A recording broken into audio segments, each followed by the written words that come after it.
A body of mass 10 to the power minus 2 kg is moving in a medium and experiences a frictional force F is equal to minus kv square.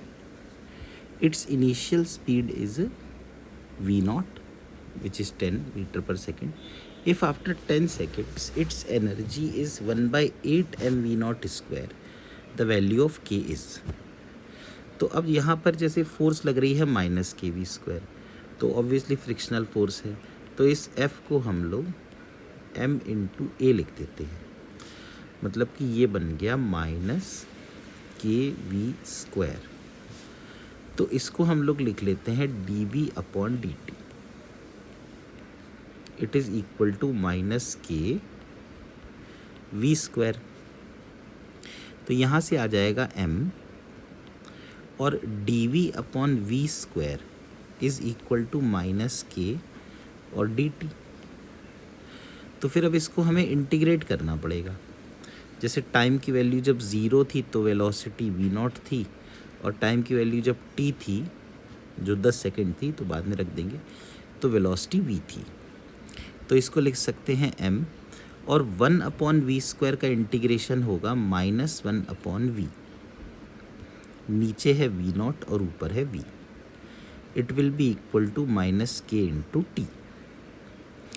तो minus minus cut गया, m और 1 upon v minus 1 upon v not is equal to k into t. तो ये हमें एक relation मिला. अब हम v की वैल्यू देखो कैसे निकालें. इन्होंने बाद में काइनेटिक एनर्जी को 1 by 8 m v not square कहा है. तो यदि बाद में वेलोसिटी v है तो हाफ एम वी स्क्वायर है 1 by 8 m v not square. तो m और m कट गया, 2 4 ज़ा 8. तो देखो यहाँ से v मिल गया v नॉट बाई 2. तो मैं v को रख देता हूँ v नॉट बाई 2. तो m 1 upon v not by 2 minus 1 upon v not is equal to k T.